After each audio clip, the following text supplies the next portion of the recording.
Good morning, welcome to Big TV. ఈరోజు ప్రధాన పత్రికల్లో ముఖ్యమైన వార్తల వెనకాల వాస్తవాలు ఏంటనే చూద్దాం. ముందుగా ఆంధ్రప్రదేశ్ ఈనాడు నుంచి మొదలు పెడదాం. ఆంధ్రప్రదేశ్ ఈనాడు పత్రిక కుట్ర అమలుకు తహతహ అంటూ వార్తను ప్రధాన వార్తగా ఇచ్చింది. సచివాలయ ఉద్యోగులు ఇంటింటికి వెళ్ళడం, ఇంటింటికి వెళ్ళి అక్కడ పింఛన్లు ఇవ్వడానికి నిరాకరించారు.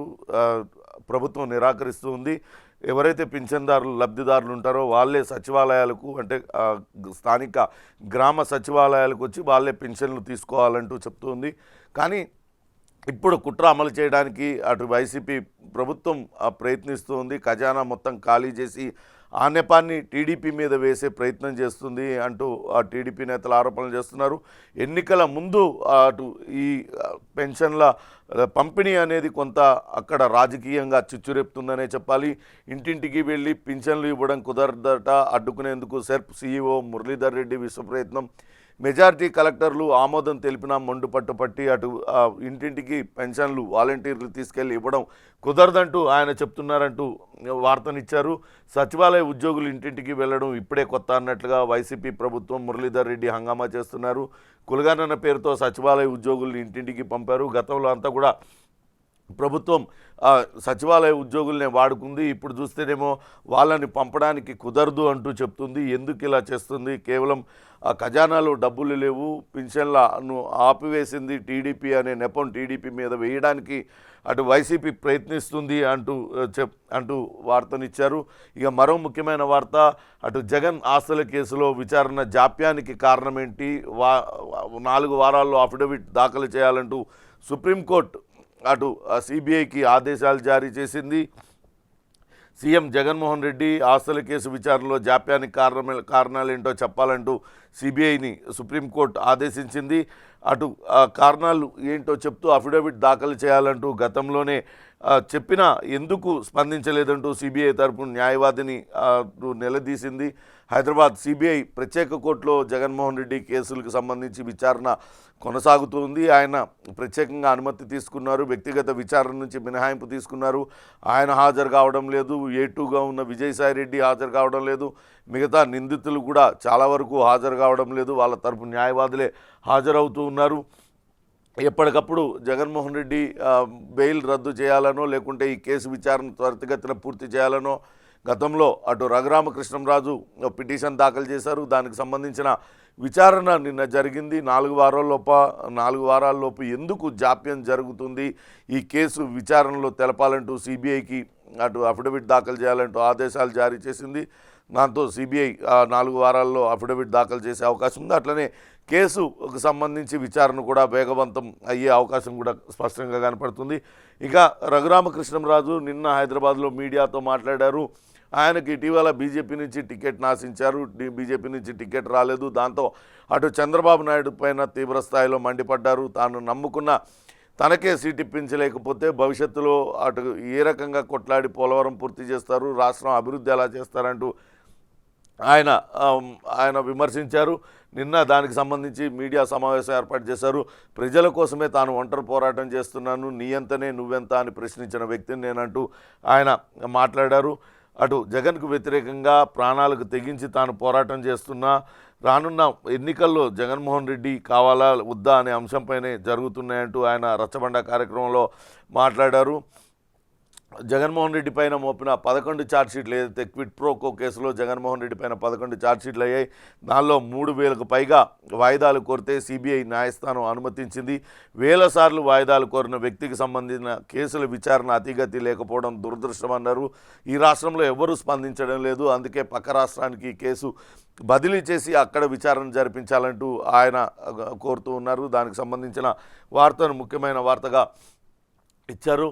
ఇక ఇంటింటికి వెళ్ళి పెన్షన్లు ఇవ్వాలి, నెల 5లోగా పంపిణీ పూర్తి చేయాలి, పెన్షన్ల కోసం అటు సచివాలయాలకే వెళ్ళి తీసుకోవాలన్న ఉత్తర్వులు రద్దు చేయాలి, చంద్రబాబు నాయుడు పైన తప్పుడు ప్రచారం చేసిన వైసీపీ నేతలను అరెస్ట్ చేయాలంటూ సిఎస్ జవహర్ రెడ్డికి టీడీపీ నేతలందరూ కూడా వినతి పత్రం సమర్పిస్తూ ఉన్నారు. దానికి సంబంధించిన వార్తను ముఖ్యమైన వార్తగా ఇచ్చారు. అటు టీడీపీ సిఎస్ జవహర్ రెడ్డికి అటు టీడీపీ మచిలీపట్నం మాజీ ఎంపీ కొనకళ్ళ నారాయణ, దేవినేని ఉమా, వర్ల రామయ్య, కన్నా లక్ష్మీనారాయణ, నక్కా ఆనంద్ బాబు తదితరులందరూ కూడా ఇచ్చారు. సచివాలయానికి తీసుకొని వెళ్ళి అటు పెన్షన్లు తీసుకోవాలంటే వృద్ధులు, దివ్యాంగులు వీళ్ళందరికీ కూడా ఇబ్బంది అవుతుంది కాబట్టి నేరుగా వాలంటీర్లే ఇంటికి వచ్చి ఆ పింఛన్లు ఇచ్చేలాగా ఆదేశాలు ఇవ్వాలంటూ కోరారు.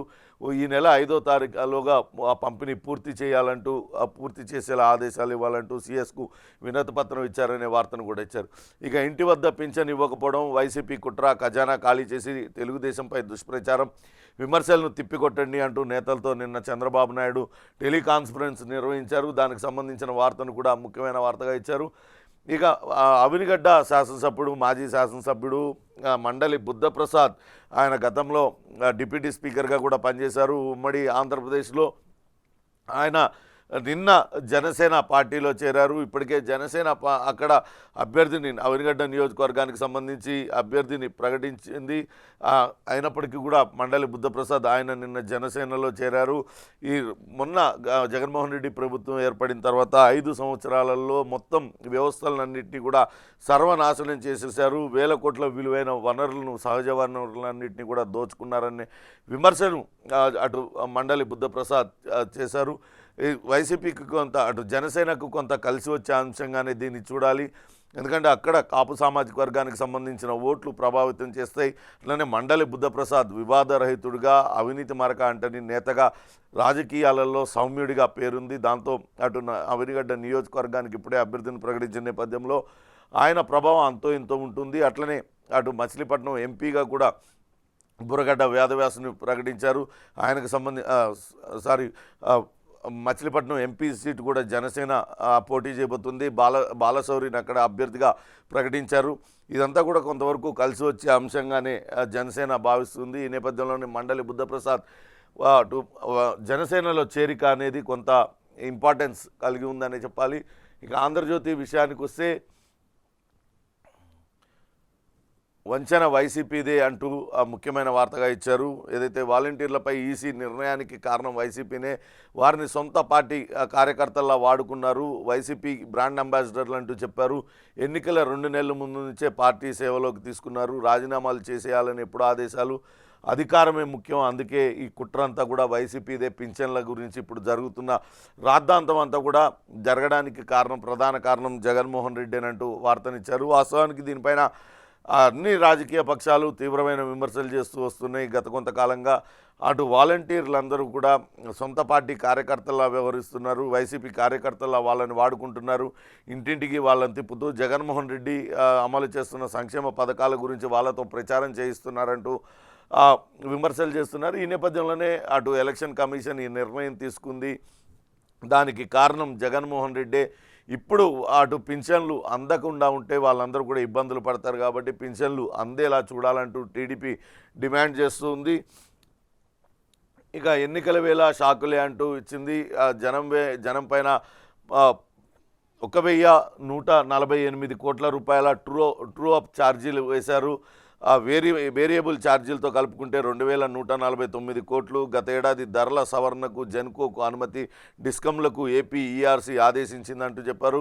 దాదాపుగా 5 ఏళ్లుగా విద్యుత్ ఛార్జీల మోత మోగిస్తుంది ఆంధ్రప్రదేశ్ రాష్ట్ర ప్రభుత్వం. ఎన్నికల వేళ కూడా వినియోగదారులను వదిలిపెట్టలేదు.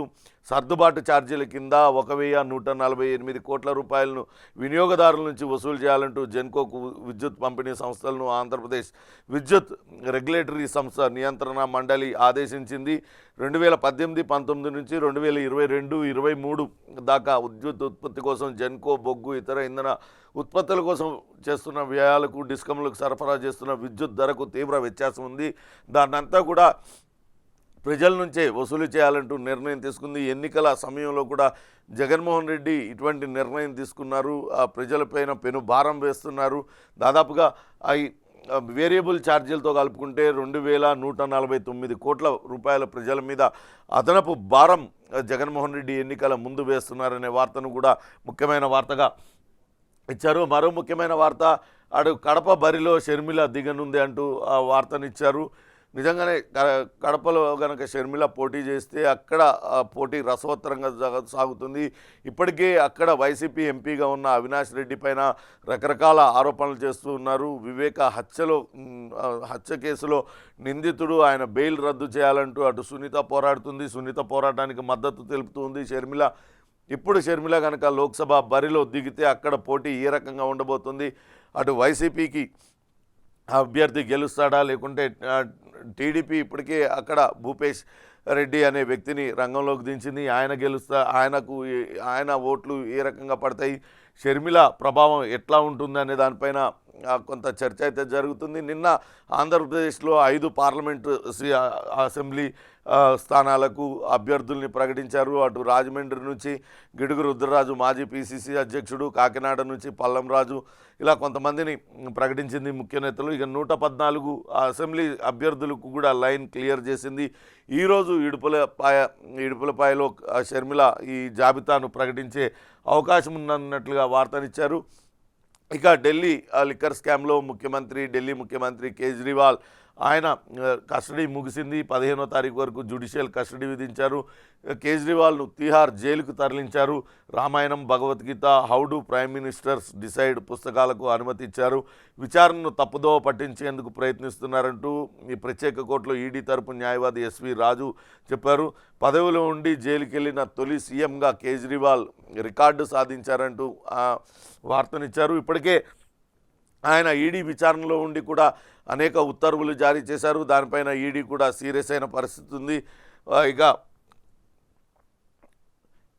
ఇవేం పదోన్నతులు అంటూ అటు హైకోర్టు సీరియస్ అయింది. దానికి సంబంధించిన వార్తనిచ్చారు. నాన్ టీచింగ్ స్టాఫ్ కూడా అటు ప్రిన్సిపల్గా ఏ రకంగా పదోన్నతి ఇస్తారు అంటూ దానిపైన ఒక జీవో జారీ చేసింది. జీవో జారీ చేసిన అధికారిని కూడా కోర్టుకు రావాల్సిందిగా గతంలోనే కోర్టు ఆదేశించింది. విద్యా వ్యవస్థను సర్వనాశనం చేసే ఇటువంటి దుందుడుకు చర్యలకు పాల్పడొద్దంటూ హైకోర్టు తీవ్రంగా స్పందించింది. ప్రిన్సిపాల్గా లైబ్రేరియన్లు, ఫిజికల్ డైరెక్టర్ను ఎలా నియమిస్తారు, విద్యా సంస్థల్లో పదోన్నతులకు సమన్యాయం, సానుభూతి ప్రామాణికం కారాదు, లైబ్రేరియన్లకు బుక్ కంటెంట్ ఏం తెలుస్తుంది, సీనియారిటీ ఉందని నర్సింగ్ సూపరింటెండెంట్కు సర్జన్గా పదోన్నతి కల్పిస్తారా అంటూ తీవ్రమైన వ్యాఖ్యలు చేసింది.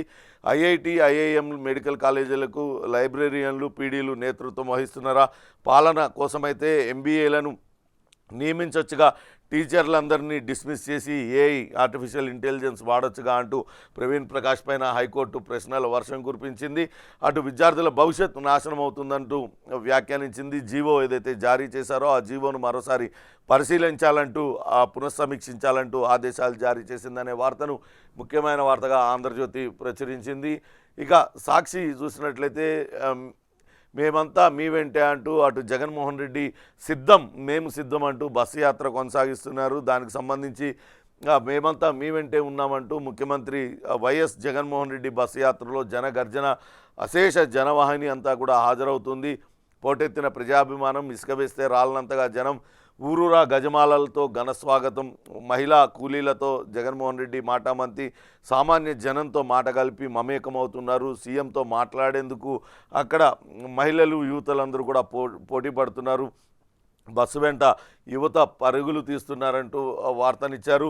ఇక నిన్న కదిర్లో జరిగిన ఇఫ్తార్ విందు కార్యక్రమంలో అటు ముస్లిం సోదరులతో కలిసి జగన్మోహన్ రెడ్డి ప్రత్యేక ప్రార్థనల్లో పాల్గొన్నారు. దానికి సంబంధించిన వార్తను కూడా ముఖ్యమైన వార్తగా ఇచ్చారు. ప్రస్తుతం బస్సు యాత్ర కొనసాగుతూ ఉంది. ఆయన పార్లమెంటు నియోజకవర్గ పరిధిలో ఏదో ఒక చోట భారీ బహిరంగ సభలను ఏర్పాటు చేస్తూ ఉన్నారు. నిన్న జరిగిన సభకు అశేష జనవాహిని హాజరైంది అంటూ పెద్ద వార్తనిచ్చారు. మొత్తం మీద జగన్మోహన్ రెడ్డి సభలకు ఇప్పటికే టీడీపీ రకరకాల వ్యాఖ్యానాలు చేస్తుంది. గ్రీన్ మ్యాట్ వేసి రాని జనాన్ని ఉన్నట్లుగా గ్రాఫిక్స్ మాయాజాలం చేస్తున్నారంటూ చెప్తూ వస్తున్నారు. కానీ ఇక్కడ చూస్తే సీఎం జగన్మోహన్ రెడ్డి పత్రికలో మాత్రం అశేష జనవాహిని ఆ బస్సు యాత్రలో బారులు తీరినట్లుగా వార్తనిచ్చారు. భారీ జన సందోహం మధ్య యాత్ర అంతా కూడా కొనసాగుతుంది, దిగ్విజయంగా కొనసాగుతుందనే వార్తను సాక్షి పత్రిక ఇచ్చింది. ఇక తిరుగుబాటుతో తత్తరపాటు అంటూ మరో వార్తను కూడా ఇచ్చింది. అటు పింఛన్ల చుట్టూతా ఏపీ రాజకీయం అంతా తిరుగుతుందని చెప్పొచ్చు. నిన్న మొన్నటి వరకు వాలంటీర్లందరూ ఇళ్లకు వెళ్ళి పింఛన్లు ఇవ్వడానికి అటు వైసీపీ, టీడీపీ, జనసేన కూడా వ్యతిరేకించాయి. ఇప్పుడు ఈసీ నిర్ణయం తీసుకొని ఆపిన తర్వాత అటు వైసీపీ రాజకీయంగా విమర్శలు చేస్తుంది. కేవలం వృద్ధులకు, వితంతువులకు, దివ్యాంగులకు పింఛన్లు అడ్డుకోవడం టీడీపీ కుట్రేనంటూ అటు ఎదురుదాడికి దిగడంతో అప్రమత్తమైంది టీడీపీ. ఇది ఆగిపోవడానికి కారణం జగన్మోహన్ రెడ్డి అని అంటూ జగన్మోహన్ రెడ్డి పైన ఎదురుదాడి ప్రారంభించింది. అయితే ఇక్కడ సాక్షిలో తిరుగుబాటుతో తత్తరపాటు అవ్వాతాతలకు పింఛన్లపై ఆటంకాలు బాబు బృందం నిర్వాకమే పింఛన్ల పంపిణీపై వాలంటీర్లకు వ్యతిరేకంగా ఫిబ్రవరి 1వ తారీఖున ఈసీకి అచ్చెన్నాయుడు ఫిర్యాదు చేశారు. అందుకే ఆగిపోయినాయి అంటున్నారు. 4 నెలలుగా సుప్రీం కోర్టు, ఢిల్లీ హైకోర్టు, రాష్ట్ర హైకోర్టులో నిమ్మగడ్డ పిటిషన్లు దాఖలు చేస్తున్నారు. ఫిబ్రవరి 23, 25న కూడా ఆయన ఫిర్యాదు చేశారు. నిమ్మగడ్డ బాబు బంధం స్థానిక ఎన్నికల్లోనే బయటపడింది. బాబు బృందం ఫిర్యాదులతోనే అటు ఇంటి వద్ద పింఛన్లకు ఈసీ బ్రేక్ వేసింది. అటు సీఎం జగన్ ప్రభుత్వానికి ఆపాదిస్తూ అటు ఇతర మీడియా సంస్థలన్నీ కూడా రాస్తూ ఉన్నాయి.